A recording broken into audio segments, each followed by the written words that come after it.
Aglaonema ചെടി നല്ല pink കളറുള്ള ഹെൽത്തിയായ വലിയ പ്ലാന്റാണ് കേട്ടോ. ഈ പ്ലാന്റ് നേരെ വൈറ്റ് പോട്ടിലേക്ക് ബസാക്കോട്ടയും മണ്ണും ചകിരിച്ചോറും ചേർത്ത് നട്ടു കൊടുക്കുക. അതിനുശേഷം നല്ല നീറ്റാക്കി വൃത്തിയാക്കി നമ്മുടെ വരാന്തയിൽ വെളുത്ത ഇന്നർ അടങ്ങിയ പോട്ടിൽ നട്ടു കൊടുക്കുക.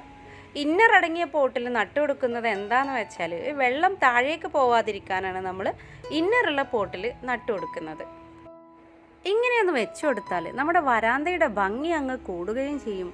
നമുക്കത് കാണുമ്പോൾ മനസ്സിന് കിട്ടുന്നൊരു സന്തോഷമുണ്ടല്ലോ, അത് വല്ലാത്തൊരു സന്തോഷമാണ് കേട്ടോ. മാനസിക ഉല്ലാസത്തിനും അതുപോലെ നമ്മുടെ വീടിൻ്റെയൊക്കെ ഐശ്വര്യത്തിനും നമുക്ക് ചെടികൾ നട്ടുപിടിപ്പിക്കാം. ഇൻഡോറായിട്ട് നമ്മൾ നട്ടുകൊടുക്കുന്ന ചെടികളിൽ ചാണകപ്പൊടി യൂസ് ചെയ്യുന്നതിനേക്കാളും ബെറ്ററാണ് കേട്ടോ ബസാക്കോട്ട വളം യൂസ് ചെയ്യുന്നത്.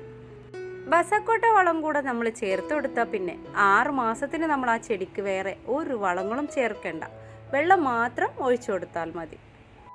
അഗ്ലോണിമ ചെടികൾക്ക് ചെറിയതായ സൂര്യപ്രകാശം കിട്ടുന്ന ഭാഗത്ത് വെച്ചു കൊടുക്കുന്നതാണ് നല്ലത്.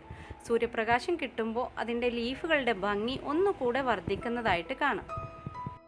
നല്ല പരിചരണം നൽകിയാൽ വളരെ ഭംഗിയോടെ വളർന്നു വരുന്ന ചെടി തന്നെയാണ് അഗ്ലോണിമ ചെടി.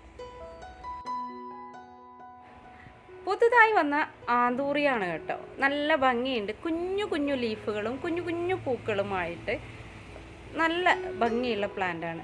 ഒത്തിരി നീളം കൂടിയ ഇലകളാണ്, വളരെ വലിപ്പം കുറഞ്ഞ പൂക്കളുമാണ് ഈ ചെടിയുടെ പ്രത്യേകത.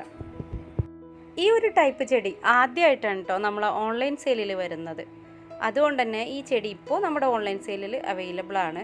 ആവശ്യമുള്ളവർ സ്ക്രീനിൽ കാണുന്ന നമ്പറിൽ കോൺടാക്റ്റ് ചെയ്യാം.